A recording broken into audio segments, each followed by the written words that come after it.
Hi friends, ನಮಸ್ಕಾರ ಎಲ್ಲರಿಗೂ. ಇವತ್ತು ನಾನು ನನ್ನ ಬ್ಲಾಗ್ಸಲ್ಲಿ ನಿಮಗೆ ಮೆಣಸಿನಕಾಯಿನ ಸಂಡಿಗೆ ರೀತಿಯಲ್ಲಿ ಹೇಗೆ ಉಪಯೋಗಿಸೋದು ಅಂತ ನಿಮಗೆ ತಿಳಿಸ್ಕೊಡ್ತೀನಿ. ಅಂದರೆ ಹಸಿಮೆಣಸಿನಕಾಯಿಯನ್ನು ಕೂಡ ಸಂಡಿಗೆ ರೀತಿಯಲ್ಲಿ ಎಣ್ಣೆಯಲ್ಲಿ ಹುರಿದು ಅದನ್ನು ಗರಿಗರಿಯಾಗಿ ತಿನ್ನೋಕ್ಕಾಗತ್ತೆ. ಯೂಶ್ವಲಿ ಇದನ್ನು ಮಳೆಗಾಲಕ್ಕೆ ಅಂತ ಮಾಡಿ ಇಟ್ಟಿರ್ತಾರೆ, ಬೇಸಿಗೆಯಲ್ಲಿ ಮಾಡೋದು. ಯಾಕಂತ ಹೇಳಿದರೆ ತುಂಬ ಬಿಸಿಲಿರುತ್ತೆ, ಬಿಸಿಲಲ್ಲಿ ಚೆನ್ನಾಗಿ ಒಣಗ್ಸೋಕ್ಕಾಗತ್ತೆ. ಅದಕ್ಕೋಸ್ಕರ ಬನ್ನಿ ಮಾಡೋ ಪ್ರೊಸೆಸ್ ಹೇಗೆ ಅಂತ ನಿಮಗೆ ತೋರಿಸ್ತೇನೆ. ಮಳೆಗಾಲದಲ್ಲಿ ವಾತಾವರಣ ತಂಪಾಗಿರೋದ್ರಿಂದ ಈ ಥರ ಖಾರ ಸ್ವಲ್ಪ ತಿಂತಾ ಇದ್ದರೆ ದೇಹದ ಉಷ್ಣತೆಯನ್ನು ಕಾಪಾಡ್ತದೆ. ಅದಕ್ಕೋಸ್ಕರನೂ ಮೊದಲಿನವರು ಈ ಥರ ಮಾಡಿ ಸಂಗ್ರಹಿಸಿ ಇಟ್ಕೊಳ್ತಾ ಇದ್ರು. ಇವಾಗ ಫಸ್ಟು ಪ್ರೊಸೆಸ್ಸು, ನಾನು ಇದನ್ನು ಚೆನ್ನಾಗಿ ತೊಳ್ಕೊಂಡು ಒಣಗಿಸಿಟ್ಟಿದ್ದೀನಿ ಇಷ್ಟು ಮೆಣಸಿನ್ಕಾಯಿನ.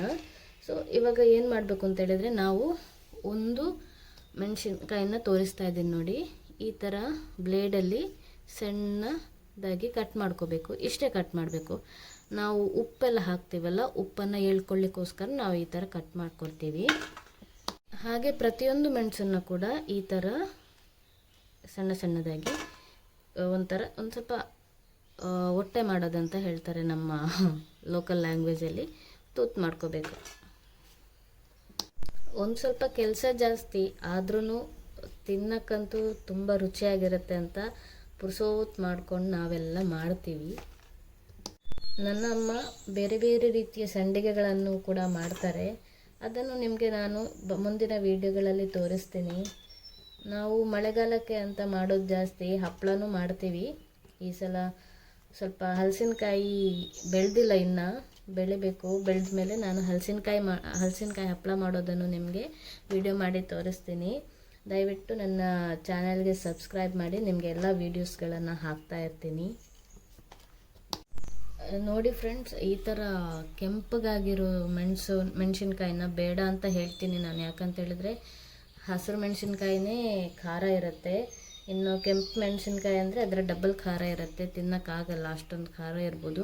ಅದಕ್ಕೋಸ್ಕರ ನಾನಂತೂ ಹಾಕಲ್ಲ, ಇದನ್ನು ಅವಾಯ್ಡ್ ಮಾಡ್ತಾ ಇದ್ದೀನಿ. ಸೊ ಇಲ್ಲಿ ನಾನು ನಿಮಗೆ 2 ಥರದ ಮೆಣಸಿನ್ಕಾಯಿನ ತೋರಿಸ್ತಾ ಇದ್ದೀನಿ.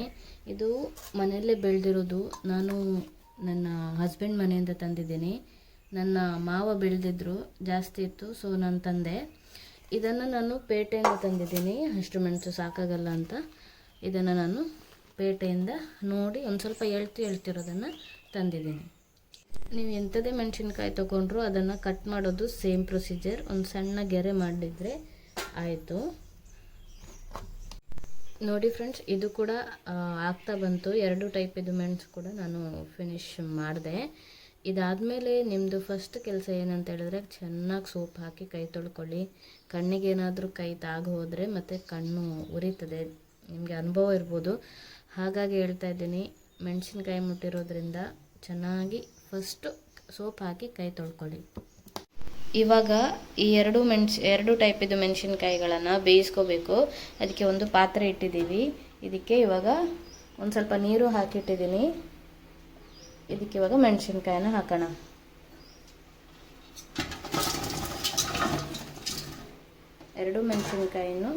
ಎರಡು ಟೈಪಿದ ಮೆಣಸಿನ್ಕಾಯಿನ ಹಾಕಿ ಅದಕ್ಕೆ ಉಪ್ಪನ್ನು ಹಾಕಬೇಕು.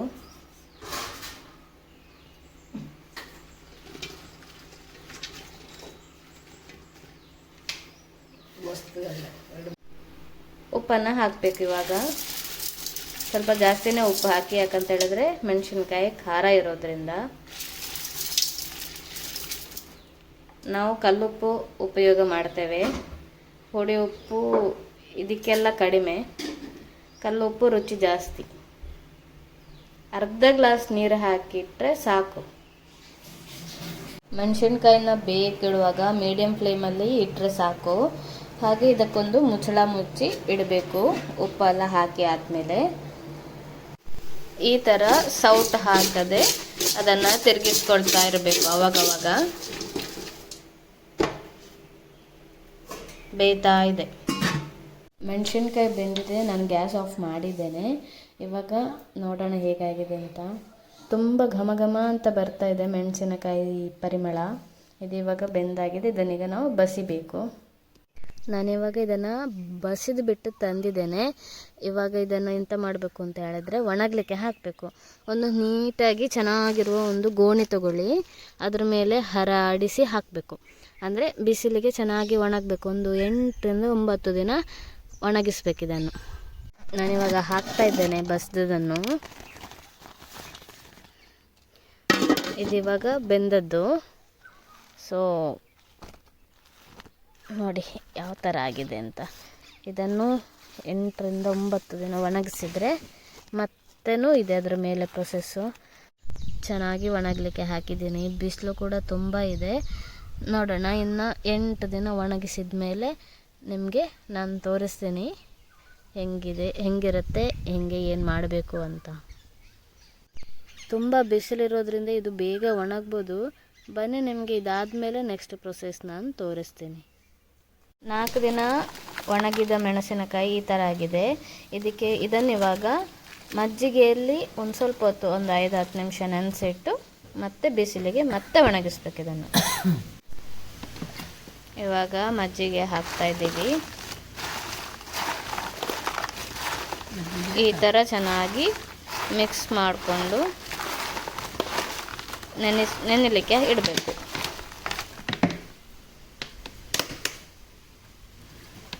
ನಮ್ಮ ಮನೆಯಲ್ಲೇ ಮಾಡಿದ ಮಜ್ಜಿಗೆ.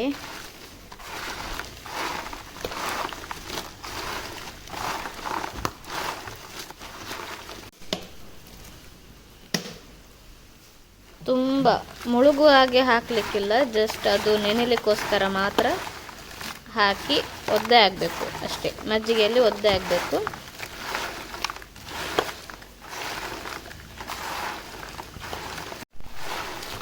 ನೋಡಿ, ಇಷ್ಟು ನೆನೆಬೇಕು. ಇದು ಇಷ್ಟು ಒದ್ದೆ ಆಗಬೇಕು ಮಜ್ಜಿಗೆಯಲ್ಲಿ. ಅಂದಾಜು ಒಂದು ಅರ್ಧದಿಂದ 3/4 ಗ್ಲಾಸ್ ಮಜ್ಜಿಗೆ ಹಾಕಬೇಕು ಇಷ್ಟು ಮೆಣಸಿಗೆ.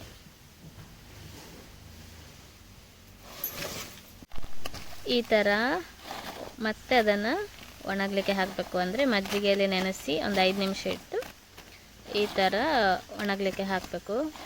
ಕಂಟಿನ್ಯೂಸ್ ಒಂದು 3 ದಿನ 4 ದಿನ ಮಜ್ಜಿಗೆಯಲ್ಲಿ ಹೀಗೆ ನೆನೆ ಹಾಕಿ ಒಣಗಲಿಕ್ಕೆ ಇಟ್ಟರೆ ಆಯಿತು.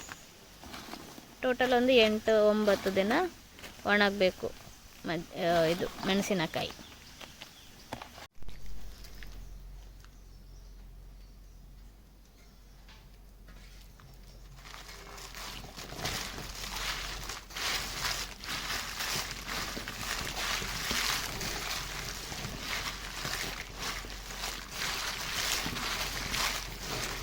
ಒಂಬತ್ತರಿಂದ 10 ದಿನ ಆದಮೇಲೆ ಇಷ್ಟು ಒಣಗಿರ್ತದೆ. ತುಂಬ ಚೆನ್ನಾಗಿ ಒಣಗಿರ್ತದೆ. ನೋಡಿ, ಇದು ಪಟ್ ಪಟ್ ಪಟ್ ಅನ್ನತ್ತೆ. ಆ ಥರ ಒಣಗಿರಬೇಕು. ಇದನ್ನು ಇನ್ನು ಬಿಸಿಯಾಗಿ ಎಣ್ಣೆಯಲ್ಲಿ ಕರೆದು ತಿನ್ನೋಕ್ಕೆ ತುಂಬ ಚೆನ್ನಾಗಿರ್ತದೆ. ಇನ್ನು ಬೇರೆ ರೀತಿಯ ಸಂಡಿಗೆಗಳನ್ನು ನಾನು ತೋರಿಸ್ತೇನೆ. ಅದನ್ನು ನಿಮಗೆ ನೋಡಬೇಕು ಅಂತಾದರೆ ನನ್ನ ಚಾನಲ್ಗೆ ಪ್ಲೀಸ್ ಸಬ್ಸ್ಕ್ರೈಬ್ ಮಾಡಿ. ಈ ವಿಡಿಯೋ ಇಷ್ಟ ಆದಲ್ಲಿ ಶೇರ್ ಮಾಡಿ, ಲೈಕ್ ಮಾಡಿ. Thank you.